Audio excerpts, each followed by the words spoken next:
8페이지네요. 네, 여기 중요하다고 그랬습니다.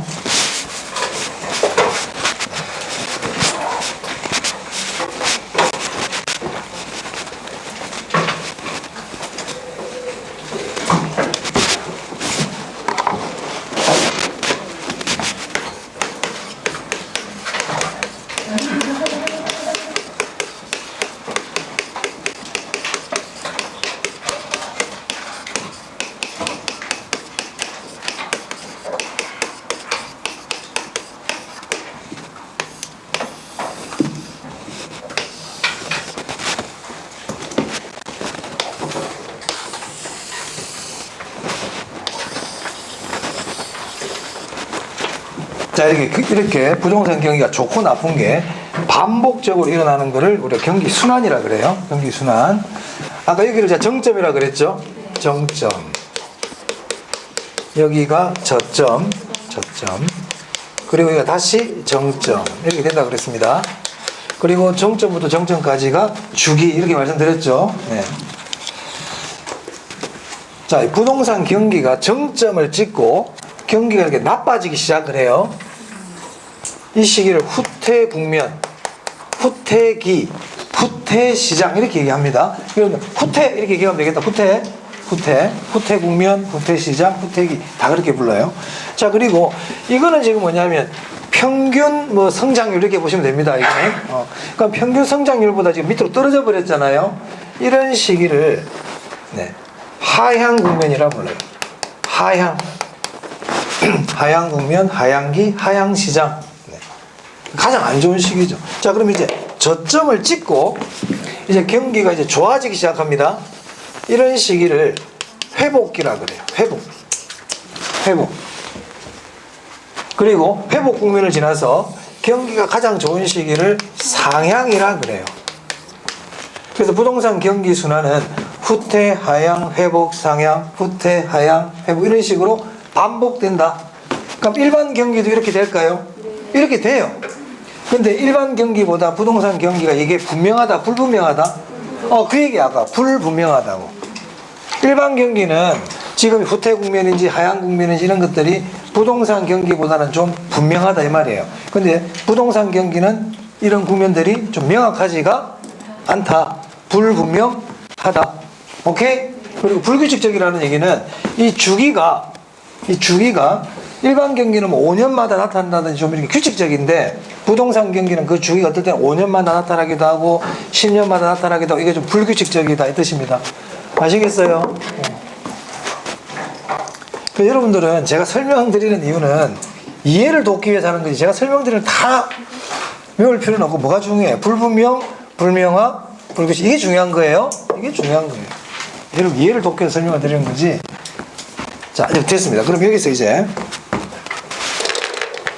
여기 후퇴 국면하고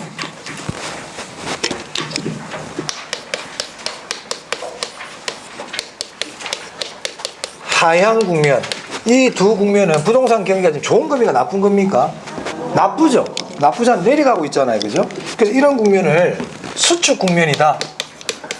또는 불황이다. 뭐 이렇게 얘기할 수 있는 거예요. 이 두 국면은. 네. 자, 반대로 이제 부동산 경기가 이제 회복을 하게 되고 상향 국면 이 국면은 부동산 경기가 지금 좋아지는 시기에 올라가고 있잖아요. 그렇죠. 자, 이런 시기를 확장 또는 호황 이렇게 부릅니다. 그런 내용 아니죠? 네, 그런 내용 아니에요. 자, 우리 교재에 보면 이제 이 후퇴 국면에는 어떤 특징이 있습니까? 하향 국면에는 어떤 특징이 있습니까? 특징들을 많이 적어놨어요. 우리 교재 보시면 회복시장에 보면 특징 8개 상향 국면에도 뭐 5개, 뭐 6개 이렇게 막 적어놨죠. 이거 굳이 다 몰라도 됩니다. 제가 지금 말씀드리는 것만 기억합니다. 아시겠죠? 자, 먼저 자, 수축 불황 국면에서는요 부동산을 살려는 사람이 많을까요? 팔려는 사람이 많을까요? 팔려는 사람이 많아요. 왜냐하면 이 시기에는 앞으로 가격이 오를 거라고 예상을 할까요? 가격이 더 떨어질 거라고 예상을 할까요? 이 사람들은 지금 더 떨어질 거라고 예상을 하지 가격 하락이 예상된단 말이야. 그럼 우리 수요 공급에서 공부했어요. 가격 하락이 예상되면 공급이 증가하거든요.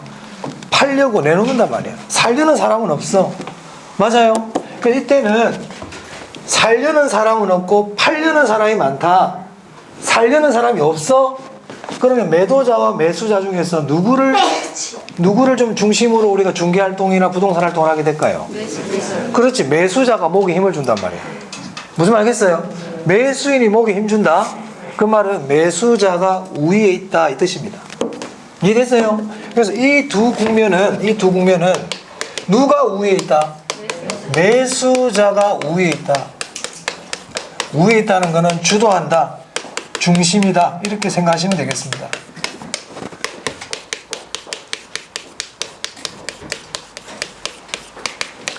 그럼 이렇게 표현할 수 있을까요? 이 두 국면에서는 매수자는 거래를 앞당기려고 그래? 거래를 늦추려고 그래? 매수자들은 늦추려고 그러잖아. 안 살려고 한다니까. 그러니까 매수자는 거래를 늦추려고 그래. 조금 이따 봅시다. 무슨 말 알겠어요? 내가 중개사야. 지금 후퇴하향국민이란 말이에요. 그럼 이제 사는 사람 파는 사람 있을 거 아니에요. 전화를 하면 사는 사람은 에이 내일 만나자. 며칠 있다 하지 뭐. 이렇게 얘기를 하고 있고, 매도자는 몸이 달아가지고 빨리 팔려고 하고 있고 뭐 그 얘기예요. 맞아요? 매도자는 거래를 앞당기려고 하고 있고 매수자는 자꾸 늦춘단 말이야. 그러니까 매수자가 점점 목에 힘을 주지. 수수료 뭐 매도자하고 좀 부담해라 캐라. 무슨 말 하겠어요? 취득세도 좀 반 좀 대주면 안 돼? 뭐 이런 식으로 가격이 좀 더 깎자 이런 식으로 한다 이 말입니다. 그럼 얘는요? 반대겠죠. 이때는 경기가 좋으니까 이때는 살려는 사람이 많고 팔려는 사람들이 어떻게 해요? 없겠죠. 맞아요?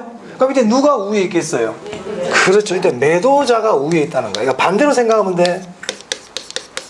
안 팔려고 한단 말이에요. 이때는. 왜냐하면 가격이 더 오를 거라고 보거든.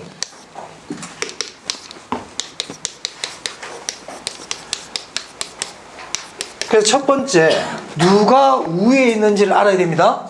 누가 우위에 있는지 첫 번째 알아야 되네요. 자, 두 번째요.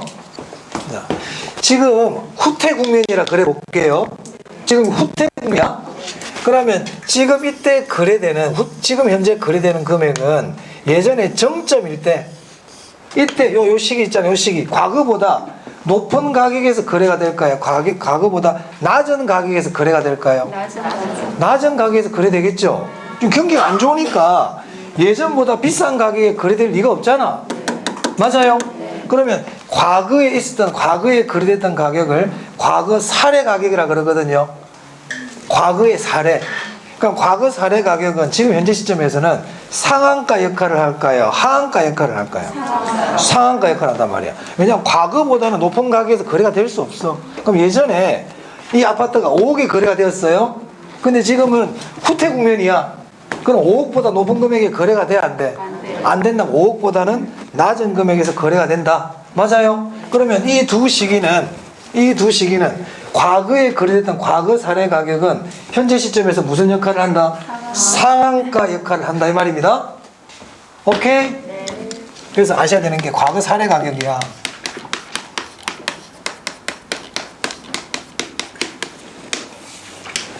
과거 사례 가격은 이 두 국면에서는 무슨 역할을 한다? 상한가 역할을 합니다.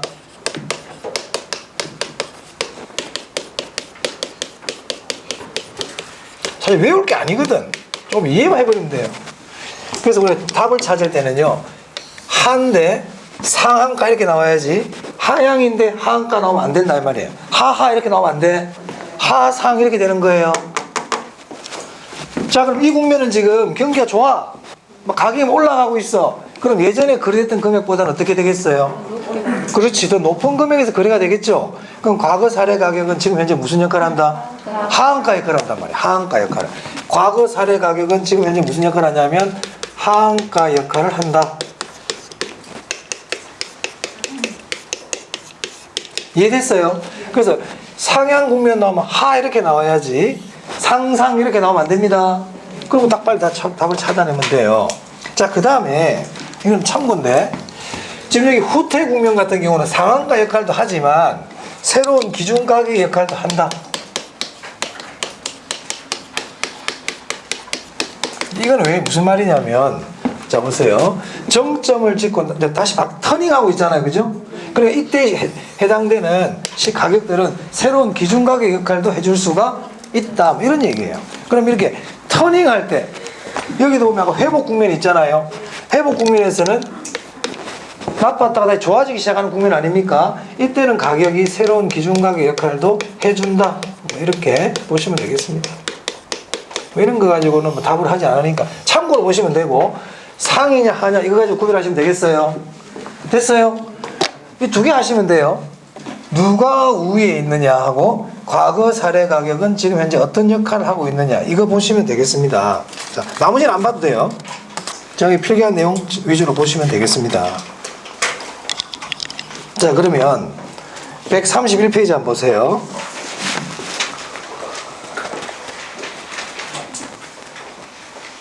찾았어요? 네. 여기 보면 2번 문제 있네요. 2번 문제 한번 가볍게 한번 보겠습니다. 2번. 부동산 경기 변동과 관련된 설명으로 틀린 것을 찾아라. 부동산 경기는 도시별로 다르게 변동할 수 있고, 맞아요? 이걸 국지성이라 그러죠. 지역에 따라 다르게 나타나지 않습니까? 같은 도시라도 도시 안의 지역에 따라 다른 변동 형상을 보일 수 있다. 맞아요? 지역에 따라 다르다는 거죠, 한마디로. 부동산 경기는 지역에 따라 다르다. 자, 2번입니다. 총 부채 상환 비율 규제 완화 후 주택 거래 증가는 경기 변동 요인 중 불규칙 변동 요인에 속한다. 네, 여기 총 부채 상환 비율 규제라는 건 정부 정책이잖아요. 정부 정책에 의한 경기 변동이니까 뭐에 해당된다? 불규칙 변동이다. 부동산 경기는 각 주기별 순환 국면 기간이 일정하다, 일정치 않다. 아까 불명확, 불규칙이라 그랬잖아요. 일정치 않다고요. 일정하다 그러면 안 돼. 일정하다 그러면 안 돼. 봄, 가을의 반복적인 주택 거래 건수 증가는 추세 변동 요인에 속한다. 그래요. 답 몇 번이에요? 찾을 수 있겠죠? 어렵게 안 낸다니까. 자, 5번 질문도 한번 볼게요. 일반적으로 건축 착공량과 부동산 거래량 등이 부동산 경기의 측정 지표로 많이 사용된다. 아까 앞에서 봤죠? 그리고 가격 변동은 보조 지표로 쓴다 그랬잖아요. 네, 넘기세요.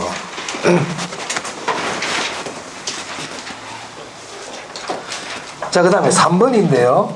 3번에서는 5번 지문만 보겠습니다. 상향 국면에서 직전 회복 국면의 거래 사례 가격은, 과거 사례 가격이 이 말이잖아요. 그죠? 과거 가격은 새로운 거래 가격에 하한선이 되는 경향이 있다. 상향이니까 하한입니다. 이렇게 찾으시면 됩니다. 맞는 질문이죠. 자, 그 다음에 그 밑에 4번이요. 4번에 4번 질문 한번 보겠습니다. 부동산 경기가 상승 국면일 때 직전에 거래된 거래 사례 가격은 현재 시점에서 새로운 거래 가격이 뭐가 되는 경향이 있다? 그렇죠. 그 중간에 할 때는 중요하지 않아. 상향이니까 하한가 역할을 한다. 이게 중요한 겁니다. 맞아요? 자주 나오고 있죠. 시험에 자주 나와요. 자, 5번 지문도 볼게요. 작년 문제네요. 회복 시장에서 직전 국면 저점의 거래 사례 가격은, 저 회복이래. 경기가 좋아지고 있잖아요. 그럼 예전의 가격은 하한 역할을 한다 나와야 되겠네. 현재 시점에서 새로운 거래 가격이 뭐가 된다? 하한이 된다. 찾을 수 있겠습니까? 자, 그럼 5번 문제는 3번 지문도 한번 보겠습니다. 부동산 경기 변동은 일반 경기 변동에 비해 저점이 깊고 정점이 높은 경향이 있다. 맞아요? 이게 진폭이 크다 이 말 아닙니까? 그죠? 자, 2번 지문요. 부동산 경기는 일반 경기와 같이 일정한 주기와 동일한 진폭으로 규칙적이고 안정적으로 반복되며 순환된다. 틀렸죠? 불명확, 불규칙이라 그랬어요. 그러니까 이 지문을 제가 지금 몇 개만 읽어봤지만 나오는 게 자꾸 나옵니다. 나오는 게. 틀리면 안 돼. 이런 데는 틀리면 안 된다고. 됐죠? 자, 여기까지 보고요. 그 다음에 133페이지에 거미집 이론입니다. 거미집 이론. 자, 거미집 이론은 작년에 출제가 됐어요. 작년에 출제됐는데 작년에 이제 나올 거라고 그랬죠. 왜냐하면 거미집 이론이 거의 매년 나오다가 30회 때 안 나왔거든요. 30회 때. 그래서 31회 때 나올 거라고 예상이 됐고, 올해도 작년에 나왔지만 올해도 한번 봐둘 필요가 있습니다. 중요한 부분이란 얘기예요. 거미집 이론. 그럼 거미집 이론이 뭔지 일단 간략하게 의미부터 한번 볼게요. 의미부터. 자, 우리 오피스텔이 만약에 오피스텔의 수요가 많아. 갑자기 사람들이 오피스텔을 막 살려고 그래. 오피스텔의 수요가 증가해요. 그럼 오피스텔 가격이 어떻게 돼요? 가격이 오르겠죠. 그럼 건설회사들은 오피스텔을 짓죠. 맞아요. 오피스텔을 짓기 시작해. 그럼 그게 그 다음날 갑자기 뿅 하고 나타나. 한 2, 3년 뒤에 나타나. 2, 3년 뒤에 오피스텔이 딱 공급량이 딱 나타날 거 아니에요. 근데 그때 되면 사람들이 안 사는 거야. 관심이 없어 이제. 2, 3년 지나버리니까. 맞아? 그러면은 오피스텔이 남아 돌겠죠. 초과 수요입니까? 초과 공급입니까? 초과 공급이에요. 자, 그런데 건설회사는 이걸 다 팔아야 돼. 그렇게 가정을 하는 거야. 재고를 남기면 안 돼. 올해 만든 오피스텔 올해 다 팔아야 돼. 그럼 가격을 어떻게 해야 돼? 가격을 덤핑해야 돼. 가격을 폭락한단 말이에요. 오케이? 가격이 폭락합니다. 그럼 사람들이 이제 야, 가격이 너무 싼데 한번 사볼까? 이렇게 생각하는 거예요. 그러면 초과 수요가 생겨 이제. 무슨 말 알겠어요? 그럼 가격이 또 어떻게 돼? 가격이 또 올라가. 그럼 건설회사들 어떻게 돼? 또 올라가네? 또 지어볼까? 또 짓는 거야. 근데 지금 나타난다. 몇 년 뒤에 나타난다. 몇 년 뒤에 또 수요가 또 없네. 안 살려고 그래. 그럼 또 초과 공급이야. 그럼 가격이 또 떨어져. 반복된다 이 말이에요. 그럼 거미집 이론이라는 거는 결국 공급자들이 예측을 정확하게 한다. 예측을 정확하게 하지 못한다. 똑똑하다. 좀 멍청하다. 공급자가 좀 멍청하다고 가정하는 거예요. 멍청하다는 표현은 시험 표현 아니고 미래를 예측을 못해. 공급자는 그렇게 가정을 해. 그리고 거미집 이론은 초과 수요와 초과 공급이 반복됩니까? 네. 반복됩니다. 초과 수요와 초과 공급이 반복된다는 얘기는 가격 폭등 폭락이 반복된다는 얘기인가요? 네. 맞습니다. 그럼 이 거미집 이론은 공급이 즉각적으로 반응을 보이지 못하는 겁니까? 수요가 즉각적으로 반응을 못 보이는 겁니까? 그렇지. 그러니까 거미집 이론은 수요와 공급은 시간적인 갭이 있더라는 거야. 수요와 공급의 시차성이라 그래요. 수요와 공급의 시차성으로 인하여 초과 수요와 초과 공급이 반복되고 가격 폭등 폭락이 반복되는 현상을 거미집 이론이라 그럽니다. 아시겠어요? 수요의 시차성이다, 공급의 시차성이다. 공급이 잘 못 따라가. 그럼 공급이 탄력적이야, 공급이 비탄력적이야? 그렇지, 공급이 비탄력적이기 때문에 일어나는 일들이에요. 자, 교재 한번 보겠습니다. 자, 거미집 이론에 의의돼 있어요.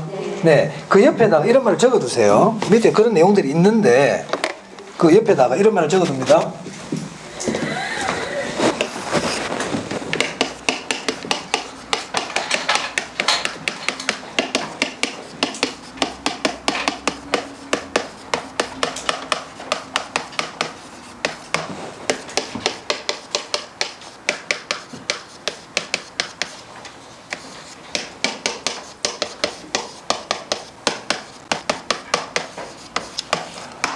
초과 수요와 초과 공급이 반복되고 있고 가격 폭등 폭락이 반복되는 현상이에요.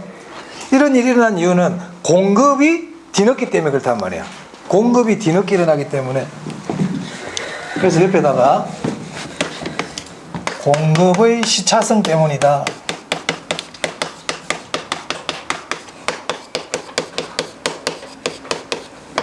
네. 결론을 내리면 그렇습니다. 그 길게 적어놓은 내용이 결론이에요.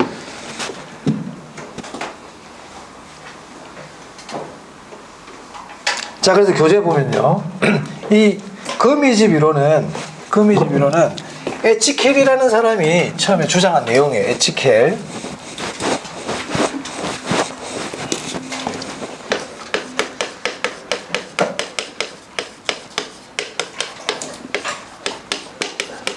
사람 이름까지는 잘 안 나올 겁니다. 참고로 제가 말씀드리는 거고. 네. 이 사람은 처음에 농산물을 가지고 했단 말이에요. 농산물. 우리 배추 같은 경우도 자, 사람들이 배추를 많이 찾아. 그럼 배추 가격이 오르겠죠? 그럼 농부들은 배추를 심어요.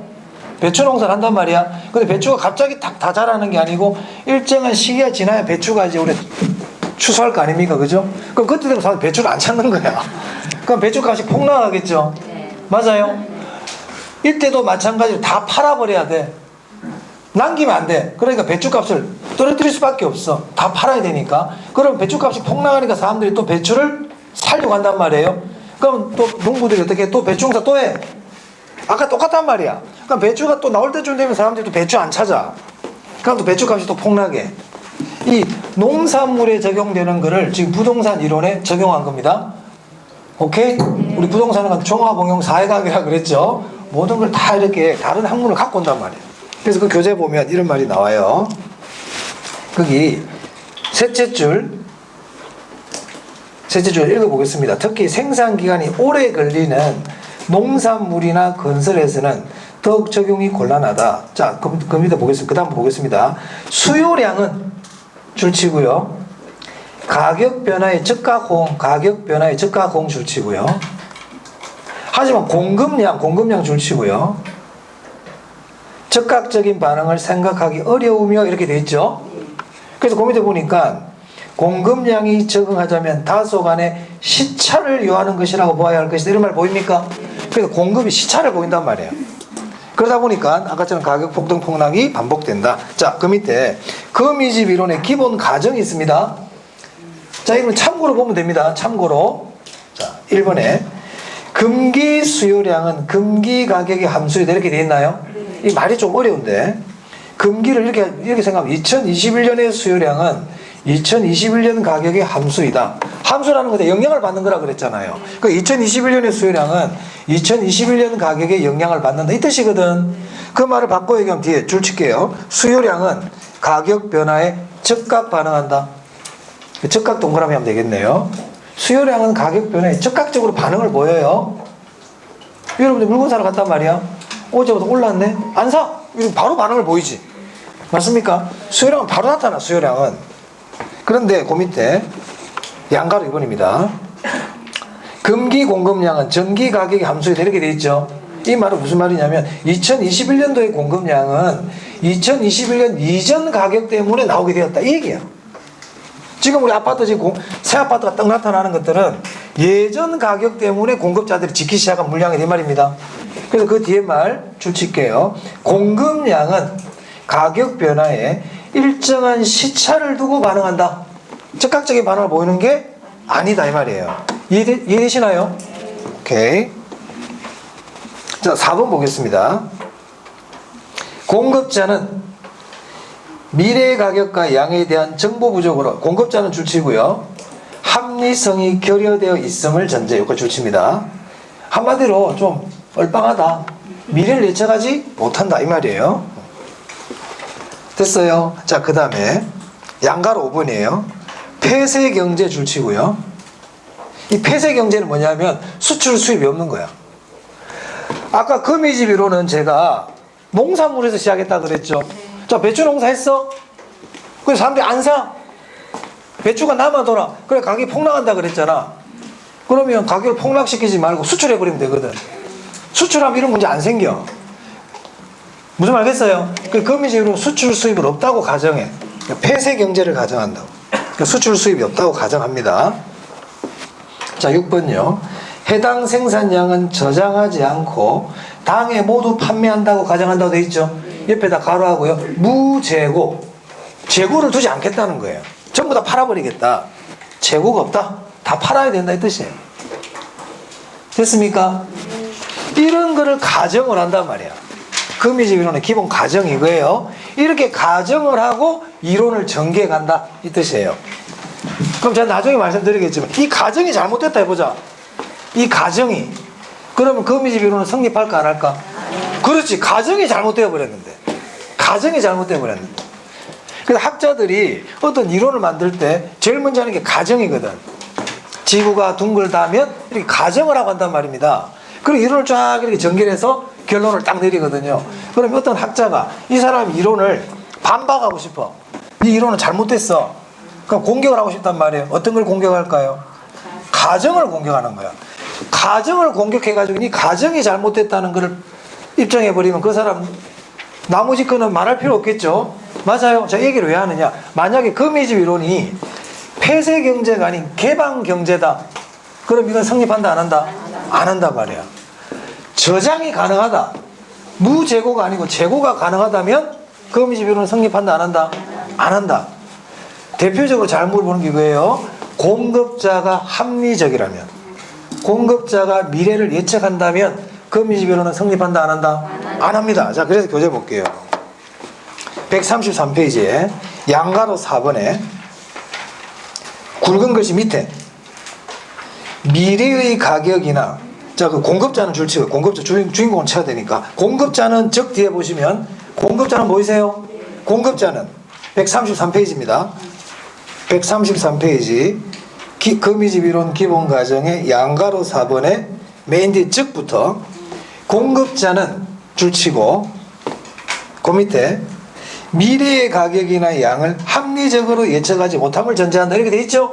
그래서 그 밑에 보면 만일 공급자가 미래를 합리적으로 예측하거나 저장이나 수출이 가능하다고 하면 저 무슨 말이야? 가정이 아니라고 해버리면 이 말이잖아요. 그러면 거미집 이론은 성립한다, 성립하지 않는다? 성립하지 않을 것이다 이렇게 돼 있네. 자, 그러면 공급자는 미래를 예측 안 한대. 미래를 예측 안 한다는 말은 공급자는 현재만 반응한다 그렇게 얘기해도 됩니까? 그렇다. 그래서 공급자는 현재 가격에만 반응해. 우리 교재도 그런 말이 있는데 양가로 4번에 셋째 줄에 못함을 전제한다 돼 있죠. 보이세요? 그러면 과라고 이렇게 딱 적으세요. 그냥 공급자는 현재의 가격에만 반응한다.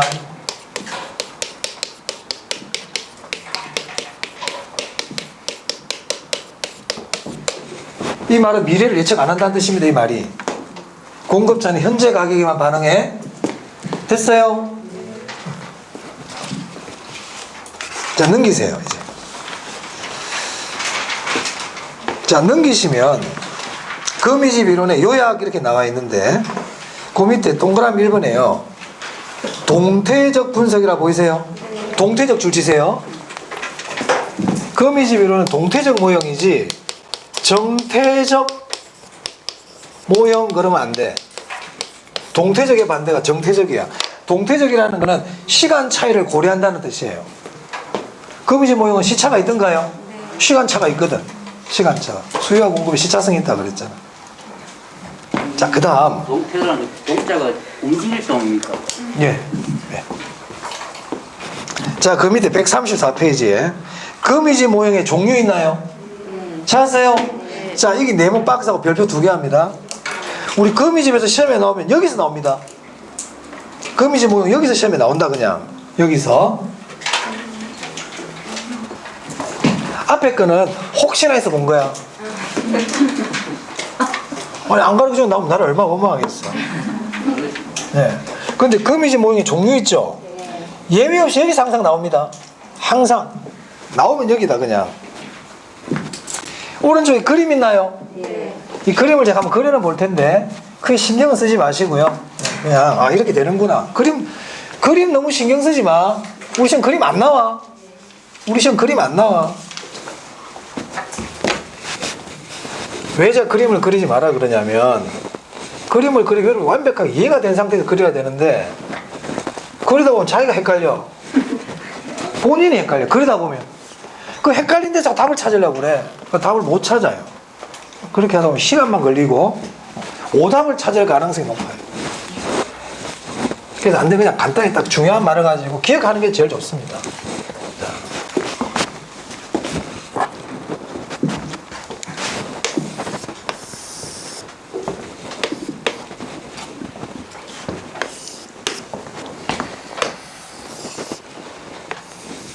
자, 수요 곡선, 공급 곡선이에요. 자, 처음에 이게 균형 가격이었는데 어떤 이유로 인해 가격이 좀 올랐다 그래 볼게요. 이 균형 가격보다 가격이 올랐어. 가격이.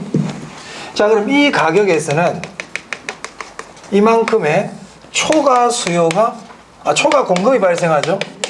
균형 가격 위에서는 초과 공급이 발생하잖아요. 그럼 초과 공급이 발생하면 물건이 남는다는 뜻이었습니다.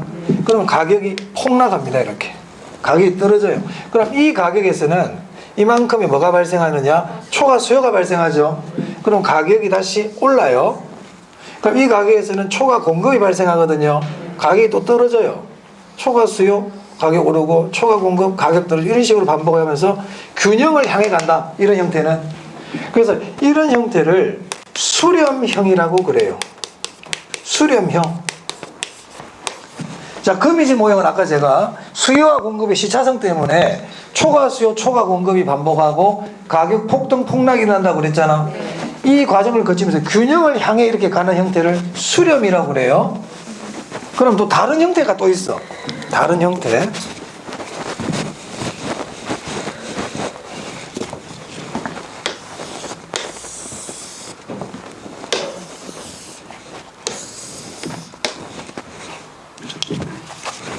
애매하다. 그림을 잘 그려야 돼. 자, 만약에 이제 이 가격을 그려보겠습니다. 그러면 여기서 이만큼이 뭐가 발생한다? 초과 공급. 균형 가격 위에서는 뭐가 발생해? 초과 공급. 그럼 가격이 폭락하죠. 그럼 초과 수요잖아요. 그럼 가격? 초과 공급. 자, 균형으로 갈 기미가 전혀 안 보이죠, 지금? 밖으로 점점 벗어나죠. 이런 형태를 발산형이라 그럽니다. 발산형. 자, 그 다음 마지막으로 하나 더.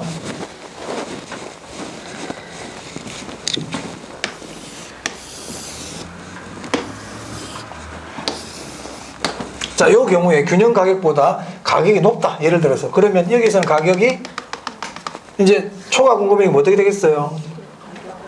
가격 폭락하겠죠. 초과 수요, 가격 폭등. 제자리를 빙빙 도는 형태도 나타나더라.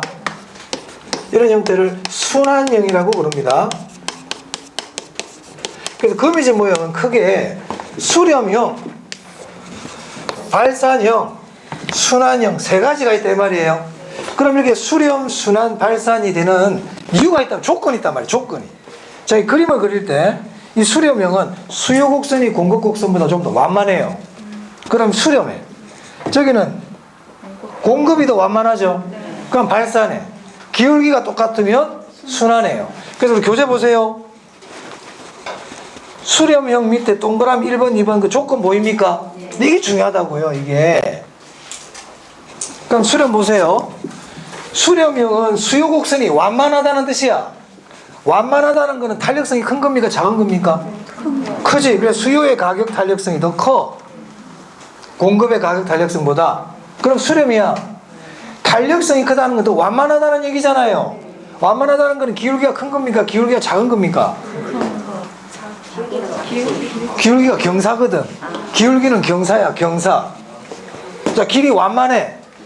완만한 길을 걸으면 야, 경사가 왜 이리 높아? 이렇게 얘기합니까? 아니죠. 완만하다는 건 기울기가 작다는 뜻이에요. 완만하다는 건 기울기가 작아. 그러면 수요의 가격 탄력성은 더 크지만 기울기는 공급 곡선이 더 크다 이 말입니다. 이 꼭 기억해놔야 된다. 이거 시험 이걸 낸다니까. 그러면 수렴형, 발산형, 순환형이 있는데 이거 다 외울 필요 있을까요? 수렴형 하나 외우면 될까요? 수렴형 하나 외우면 돼. 그럼 발산은 반대, 순환은 같다야. 됐어요? 자, 수렴형은 수요의 가격 탄력성이 더 큰 거예요. 수요의 가격 탄력성이 더 큰 거예요. 수요가 탄력적이면 수렴 이렇게 보통 얘기해요. 이걸 뭐 예전에 보면 수탄수 이렇게 외우는 분도 있어. 수요가 탄력성이 크면 수렴한다. 수탄수. 공급의 탄력성이 크면 발산한다. 공탄발. 뭐 그렇게 외우든지 말든지 아시겠어요? 알려드렸으니까 수탄수, 공탄발 이렇게 외우는 분도 있어. 오른쪽 한번 봅시다. 자, 기본 예제 1번 다음과 같은 조건에서 거미집 이론에 따를 경우 수요가 증가하면 A 부동산과 B 부동산의 모형 형태는 이렇게 됐죠? 자, A 부동산 보세요. 수요 곡선 기울기, 공급 곡선 기울기 나와 있잖아. 앞에 마이너스는 신경 안 써도 됩니다. 다 절대값이기 때문에. 그러면 수요 곡선 기울기 0.3, 공급 곡선 기울기 0.7이거든요. 공급 곡선 기울기가 더 크지? 이거 무슨 형이다? 수렴. 자, B 기울기가 0.5, 0.5 똑같죠? 그럼 둘은 무슨 형태야? 그러면 A는 수렴, B는 그냥 그저먹는 거야. 그럼 수렴형을 안 외우면 모르지. 이거는 무조건 외워야지. 그림 그릴 필요 있다 없다? 없어. 그림 그릴 필요 없어요. 그냥 보여드린 거예요. 몰라도 돼요. 자, 넘겨보세요. 다 그런 거야. 다 그런 거. 자, 그런데 5번 한번 보세요. 찾았습니까? 네. 별표 하나 해볼게요. 이걸 제가 1, 2월 달에 강의를 할까 말까 고민하다가 일단 시험에 좀 많이 나오고 좀 어렵게 나오는 부분들이라 이건 제가 설명 안 드릴 수가 없어서 드립니다. 이 5번 문제가 우리 25회 때인가 처음 나왔는데 그 전에 거미지 모형은 그냥 다 가르쳐주고 탄력성 가르쳐주고 기울기 다 가르쳐주고 수렴이냐 발산이냐 이렇게 물어보는 문제들이 대부분이었거든요. 무슨 말 알겠어요? 근데 이 25회 때는 갑자기 이런 게 나왔습니다. 자, 보겠습니다. A와 B 부동산 시장의 함수 조건 하에서 가격 변화에 따른 동태적 장기 조정 과정을 설명한 거미집 이론에 의한 모형 형태는 이렇게 돼 있죠. 문제 자체가 어려워요. 그죠? 말 자체가 이런 문제 나오면 이 문제 안 읽어도 돼. 수렴, 발산물, 거미집 모형이구나. 이렇게 알면 됩니다. 이 문제 무슨 문제다? 거미집 문제거든. 거미집. 무슨 말 하겠어요? 그럼 거미집 문제라는 건 수렴, 순환, 수렴이냐, 발산이냐, 순환이냐, 이거 찾는 문제예요. 그럼 여기 수요 곡선 기울기든지, 공급 곡선 기울기라든지, 탄력성 같은 걸 가르쳐 줘야 되거든, 원래. 예전엔 다 가르쳐 줬어. 예전엔 다 가르쳐 줬어. 근데 여긴 지금 탄력성이라는 말이 있어, 없어요? 기울기 있어요, 없어요? 없죠? 자, 그래서 이 문제 형태를 잘 봐두고 이런 문제가 나오면 기울기를 찾아야 된다 이 뜻입니다. 그래서 옆 위에다 박스 위에다가 기울기를 찾아라 이 뜻이야 이게. 우리 보고 기울기 찾아내. 예전에는 가르쳐 줬거든. 이제 우리 보고 기울기 찾아내. 못 찾겠는데 이거 못 찾는 거야. 그래서 제가 이 25회 이 문제 나오고 나서 있잖아요. 앞으로 거미지 모형은 이런 패턴으로 바뀔 거다. 이제 우리 보고 기울기를 묻는 문제가 나올 거다 그랬더니 아니라 다를까 물어봤어 또 29회 때. 기울기도 그리고 찾아내. 그래서 이제 제가 이런 문제 자꾸 반복되고 있기 때문에 기울기를 찾는 법을 안 가르쳐 드릴 수가 없다 이 말입니다. 그럼 기울기 찾는 법은 어려우냐? 엄청 쉽다. 나 어려운 거 얘기 안 한다. 쉬운 것만 얘기하겠다. 쉽게. 자, 한번 볼게요. 잘 알아두세요. 이 기울기 찾는 거는 수요 공급에서 작년에 문제가 나왔어. 수요 공급에서도 이제는 기울기 찾는 문제가 나왔어요. 수요가 변했단 말이야. 기울기가 얼마만큼 작아졌으면 이런 문제가 나오고 있거든요. 그래서 기울기 찾는 거 할 줄 알아야 돼. 우리 학교 다닐 때 오래됐지만 1차 방정식 공부할 때요. 요즘 이게 Y축이라 그랬고 X축이라 그랬잖아요. 맞아요? 요런 게 있단 말이에요. 직선이 있을 때 이 식을 이렇게 표현하죠. Y는 AX 플러스 B 이렇게 얘기한단 말이에요. 맞아요? 이 A가 기울기죠. 맞습니까?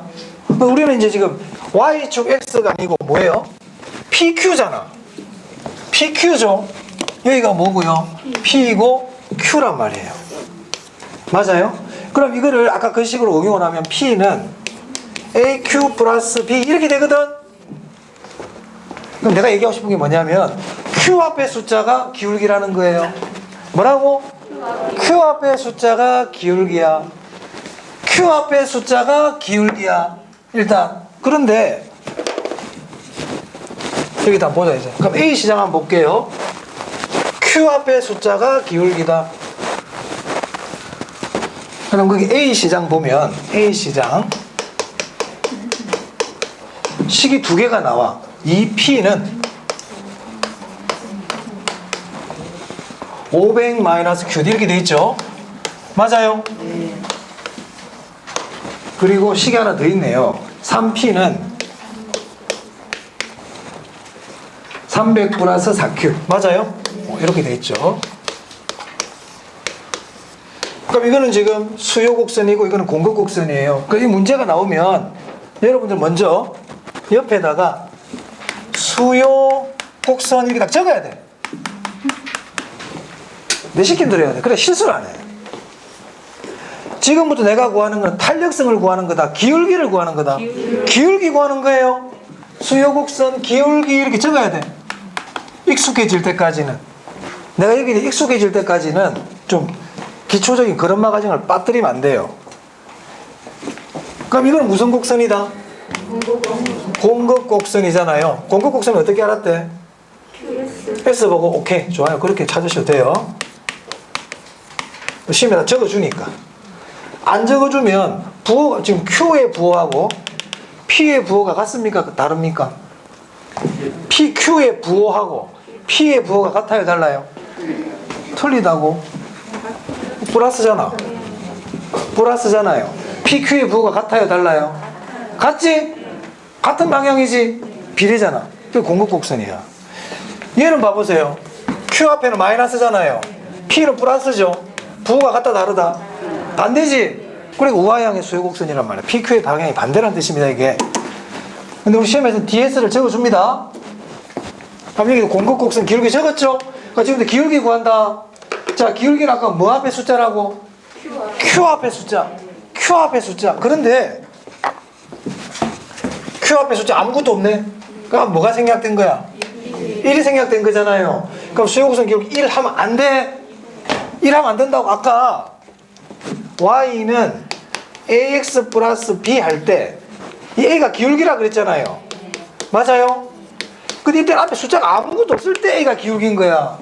근데 이 앞에 지금 뭐가 있어? 2라는 숫자가 있지. 그럼 2라는 숫자를 없애버려야 되면 얘를 어떻게 하느냐? 요 밑에 적어버린다 이렇게. 자, 그래서 기울기 이렇게 하는 겁니다. P 앞에 숫자를 Q 앞에 숫자 밑에다 적어주면 됩니다. 어떻게 한다고? P 앞에 숫자를 Q에 4 있잖아. 요 밑에 이렇게 적어준다고. 이렇게 여기로 와버리면 돼. 분모가 됐죠. 그렇지. 분모란 용어를 아시면 분모 그러면 돼요. 분모로 보내라는 뜻입니다. 할 수 있겠어요? P 앞에 숫자를 Q 앞에 숫자의 분모로 보내버려라. 그러면 이게 뭐가 된다? 이게 기울기예요. 기울기. 그럼 수요곡선 기울기는 얼마가 돼? 2분의 1. 공급곡선 기울기는 3분의 4. 공급곡선 기울기가 큽니까? 수요곡선 기울기가 큽니까? 공급 크지? 그럼 무슨 형이다? 수렴. 그럼 B도 연습해보자. B 한번 보자. B. 자, B 부동산 시장에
몇 번 봐야 돼요. 몇 번 봐야 안 되는 거 수도 봐야 돼요. 왜냐면 시험에 나오니까. 시험에 나오는데.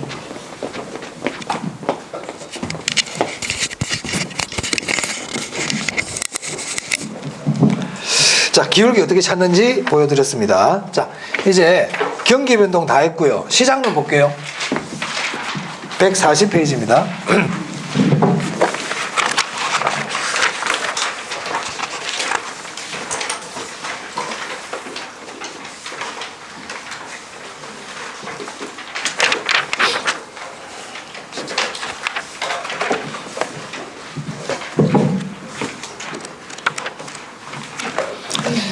자, 140페이지 보시면 부동산 시장론이라고 나오는데 이 시장론에서는 한 3문제, 4문제 보통 이렇게 출제가 돼요. 시장론에서.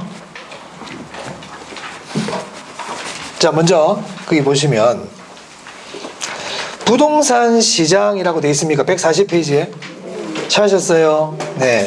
거기 보면 당구장 마크에 보시면 맨 밑에 추상적 시장이고 구체적 시장이고 불안전 시장이고 중강성 시장이다 이런 말 보이세요? 네, 거기다 추상적 시장 줄치고요. 추상적 시장은 제가 아까 부동성과 관계 있는데 맞습니까? 자, 불안전 시장이고 줄치고요. 중강성 효율적 시장에 줄치세요. 앞으로 이거 배울 거예요. 부동산 시장은 추상적 시장이고 불안전 시장이고 중강성 시장이다. 그 왜 그렇게 하느냐? 지금부터 이제 그런 내용을 배울 겁니다. 자, 오른쪽 봅니다. 141페이지.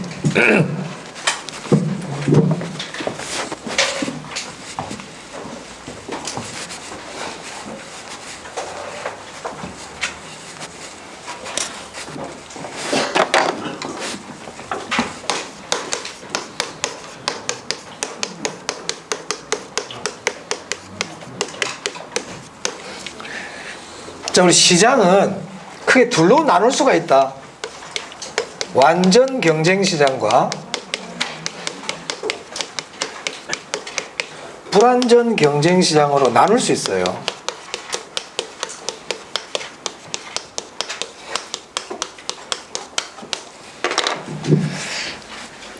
시장이라는 곳은 경쟁을 하는 곳이에요. 수요자와 공급자들이 서로 경쟁하면서 균형 가격과 균형량을 찾아가는 게 시장이거든. 그럼 완전 경쟁 시장이라는 것은 그런 경쟁이 완벽하게 보장되는 시장을 얘기합니다. 그게 완전 경쟁이야. 그럼 불완전 경쟁은 경쟁 자체가 완벽하게 보장이 되지 않는 그런 시장이죠. 이름부터가 그렇잖아. 완전 경쟁. 경쟁 자체가 공정한 룰을 가지고 공정하게 해주는 거예요. 불완전 경쟁. 룰 자체가 불완전하다. 경쟁 자체가 불공정하다. 이 얘기잖아요. 그런 의미예요. 그럼 완전 경쟁 시장은 어떠한 조건을 갖춰야만 완전 경쟁이 될까? 그럼 조건이 있단 말입니다. 그래서 우리 교재 보면 141페이지에 완전 경쟁 시장의 성립 요건 보이세요? 네, 그 줄 하나 쭉 쳐놓으세요. 제가 이걸 줄칠한 이유는 완전 경쟁 시장 이런 거구나 하고 이렇게 기본적인 개념을 갖고 있어야 돼. 시험에 물어보든 안 물어보든. 첫 번째 보세요. 수요자와 공급자가 다수래요. 제가 전에도 11월 12월 가정할 때 설명드린 적이 있는데 지금은 좀 시간 관계상 제가 좀 설명을 잘 안 드리고 있지만 축구 경기나 운동 시합을 해. 지금 올림픽 한다면서 일본에서 할까 말까 이라고 있잖아요. 그죠? 지금 올림픽을 하는데 아프리카 너희는 참여하지 마. 유럽만 참여해. 그러면 공정한 경쟁입니까? 공정한 경쟁이 아닙니까? 공정한 경쟁이 아니죠. 누구든지 시장에 참여할 수 있어야 된다는 거야. 게임에. 시장이라는 게임에 들어올 수 있어야 돼. 그래서 수요자와 공급자가 다수예요. 여기 다수라는 거는 엄청나게 많다. 제한이 없다. 이런 개념으로 보시면 됩니다. 아시겠죠? 그래서 그 밑에 보면 3번 보세요. 시장의 진입과 탈퇴가 어떻게 되어 있어요? 자유롭다. 1번과 3번은 거의 일맥상 비슷한 개념이야. 수요자와 공급자가 다수가 되려면 그 시장에 들어오는데 제약이 있으면 안 돼. 누구든지 들어올 수 있어야 돼. 누구든지. 나갈 때는 마음대로 나갈 수 있어야 돼요. 그럼 들어오고 나갈 때 돈이 들면 안 된다 이 말이에요. 내가 나가려고 그러니까 돈을 내래. 해약금 내래. PC방 적고 나가려고 그러니까 손해를 봐야 되는데 그거는 자유로운 게 아니야. 마음대로 나갈 수 있어야 돼. 카페 가입했다 카페 탈 때 똑같은 거예요. 무슨 말 알겠어요? 자유롭잖아. 그런 개념이라고 보시면 돼요. 수요자와 공급자가 다수이고 시장의 진입과 탈퇴가 자유로워야 된다. 진입 장벽 있다 없다? 없어요. 진입 장벽 없어요. 2번에 보세요. 상품의 동질성이에요. 이 말은 내가 어디서 사더라도 똑같은 물건이야. 내가 라면을 사러 갔는데 이 집에는 라면하고 이 집은 다 다르면 안 된다는 거야. 어떤 물건이 다 똑같아야 된다. 쌀을 사러 갔어. 이 집 쌀이나 저 집 쌀이나 다 똑같아야 돼. 무슨 말 하겠습니까? 상품이 동질적이어야 된다 이 뜻이에요. 아시겠죠? 자, 그 다음에 4번입니다. 완전한 정보입니다. 이 완전한 정보란 얘기는 옆에다가 확실성 이렇게 적었어요. 확실성.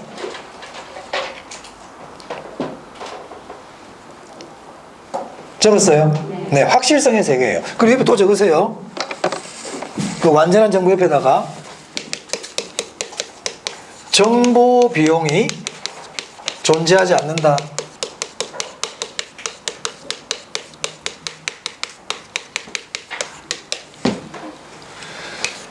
정보의 대칭 이렇게도 얘기합니다.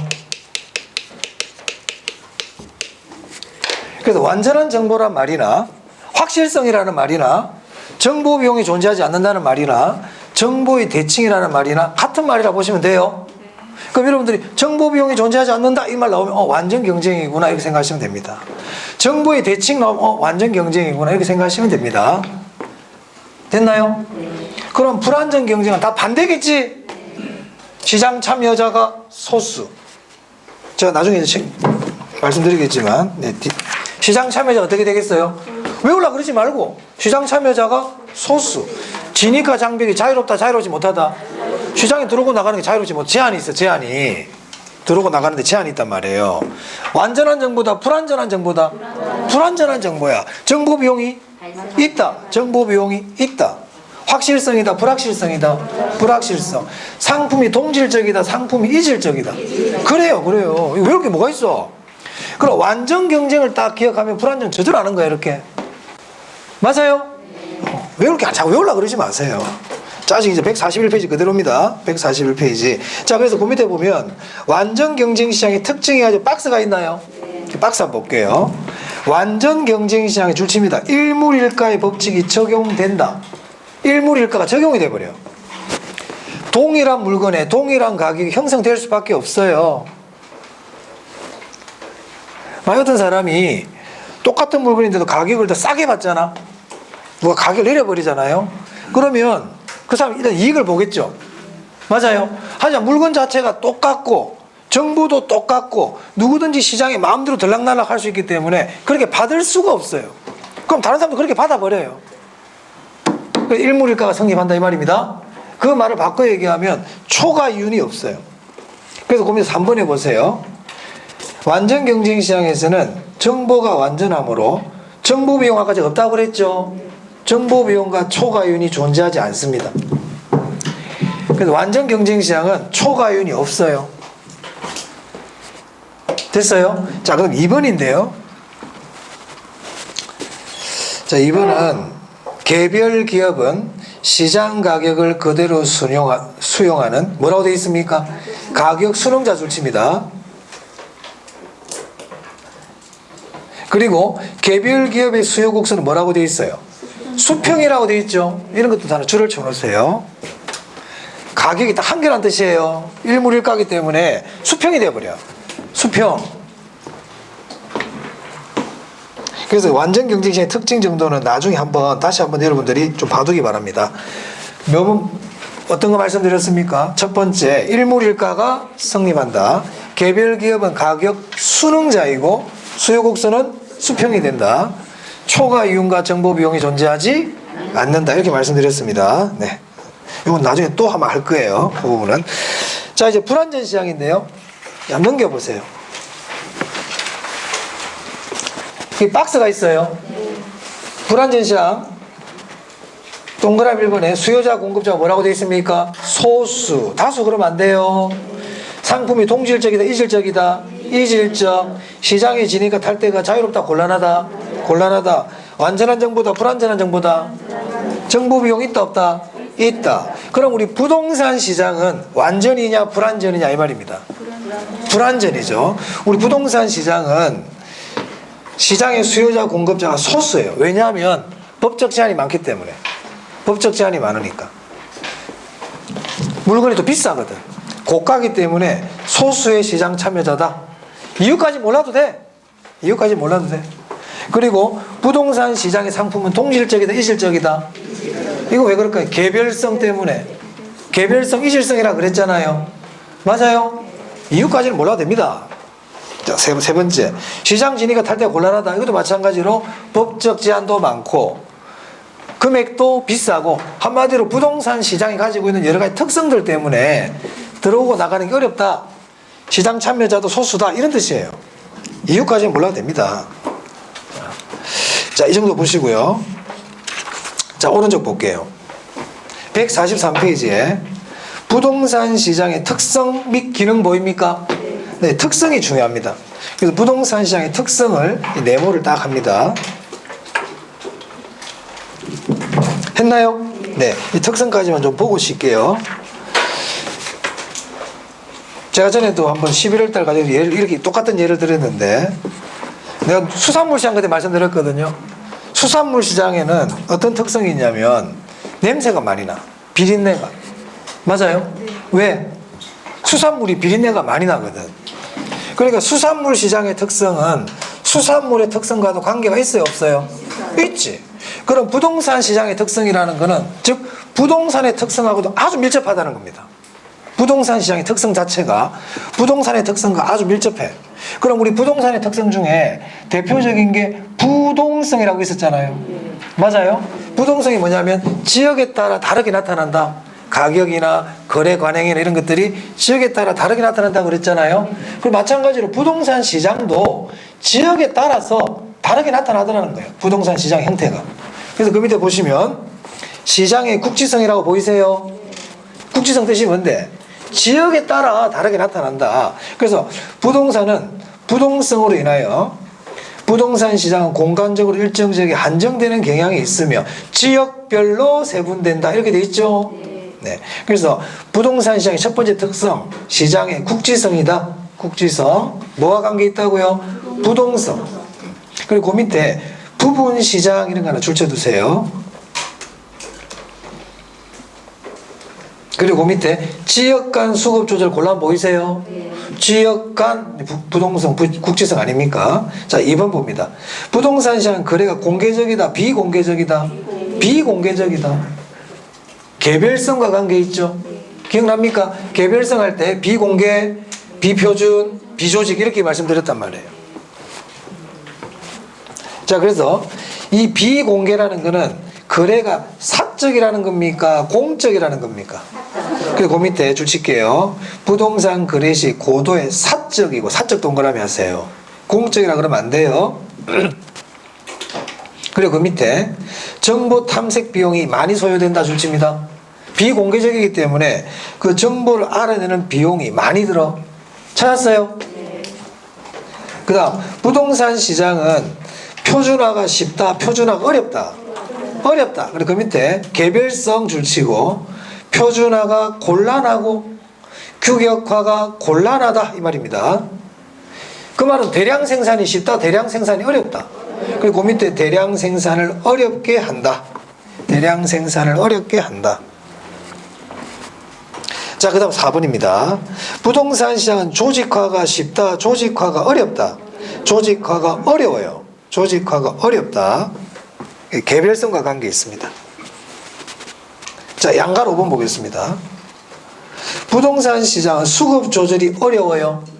자, 수급 조절이 어렵다는 것은 수요와 공급 조절이 잘 안 된다는 얘기입니다.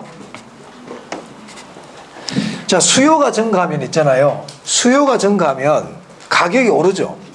가격이 오르잖아요. 가격이 오르면 공급자들은 공급을 늘리죠.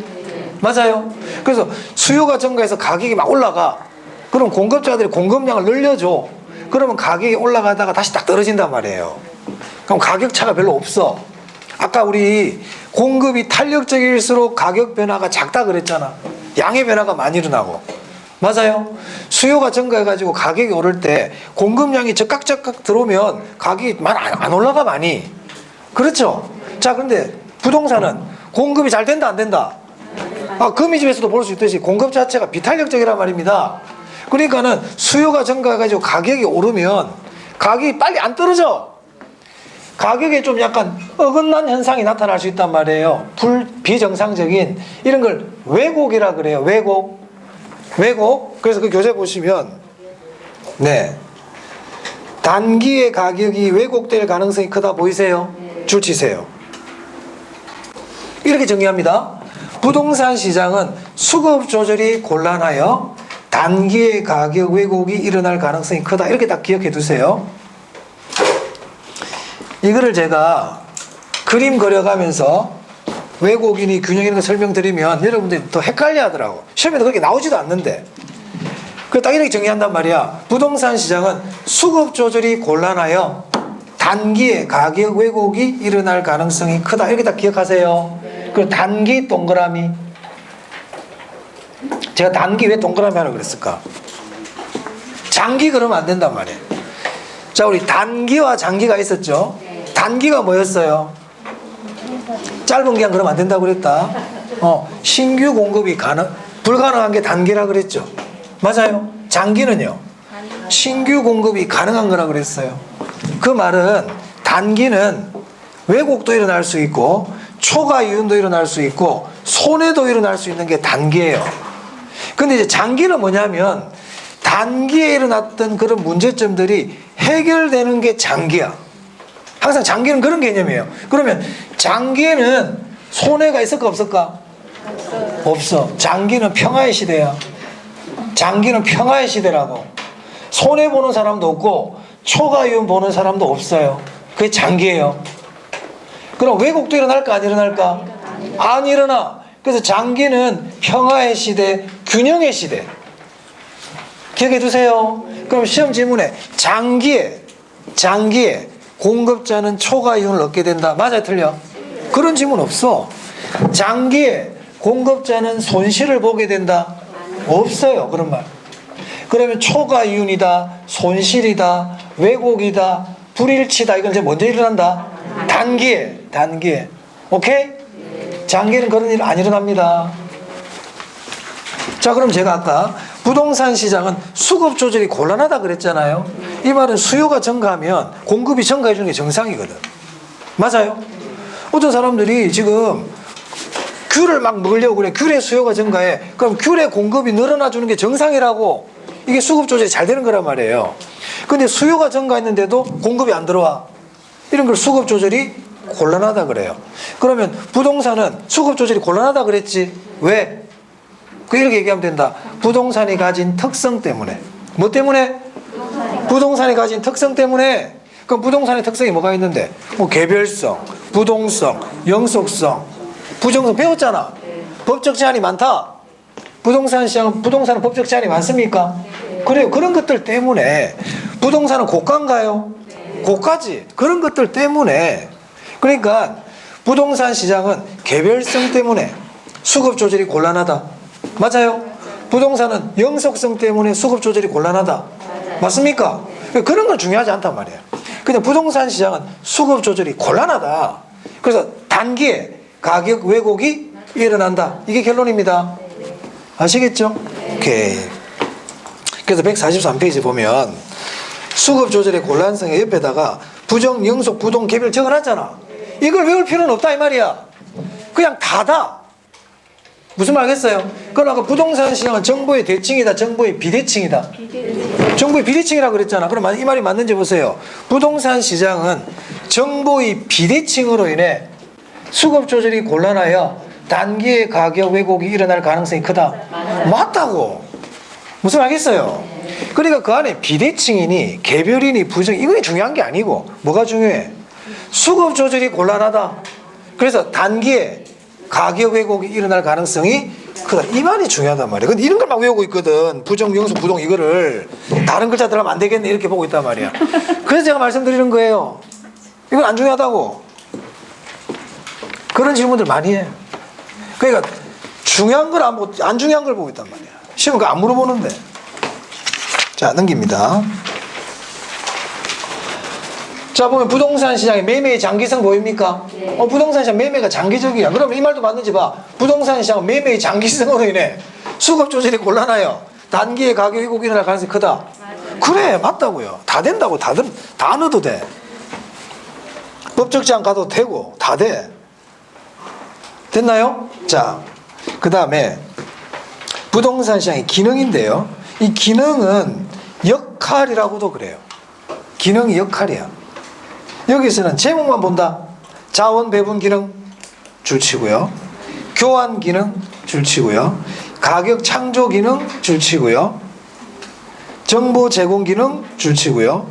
양과 질의 조절 기능 줄치고 계속적인 부지 경쟁 기능 줄친다. 줄쳤나요? 자, 그리고 시장의 기능 옆에다가 144페이지에 양 큰 2번 부동산 시장 기능 옆에 여백 있죠? 그 여백 이렇게 적으세요.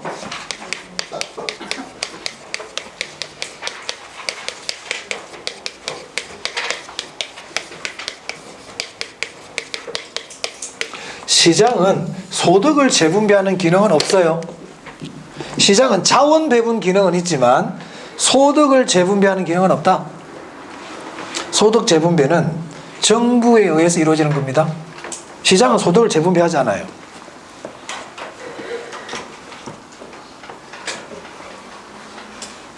네. 만약에 부동산 시장의 기능에서 만약에 좀 가장 어려운 출제 형태는 이런 거예요. 부동산 시장은 양과 부동산 시장, 부동산의 양과 질을 조절하는 특성이 있다 그러면 어때요? 부동산의 양과 질을 조절하는 특성이 있다. 부동산 시장은 틀렸다고요. 기능이라고요. 기능. 양과 질의 조절 기능이라고 돼 있지. 기능이란 거로 특성 그러면 틀린다고. 어렵지. 이런 건 어려운 거야. 틀리라고 내는 거야. 그런 거는. 부동산 시장은 정보 제공의 특성이 있다 그러면 안 되고 정보 제공의 그래 제공만 이제 줄을 쳐드린 거예요. 기능이라는 거예요. 기능 특성 그러면 안 돼. 가격 창조의 특성이 있다. 그 가격 창조 기능이야. 기능 아시겠죠? 기능이란 말 대신 역할 넣어도 된다. 역할이다. 역할. 특성으로 바꾸면 안 된다는 거예요. 그런 건 어렵지. 자, 145페이지에 맨 밑에 핵심 정리 보세요. 조세의 기능에 보니까 동그라미 부분에 뭐가 있어요? 소득 재분배 있죠. 그래서 소득 재분배는 정부의 조세를 통해서 보통 재분배되는 경우가 많아요. 그 시장은 소득 재분배 기능이 있다 없다? 없어. 자, 조금만 쉬었다가 하도록 하겠습니다.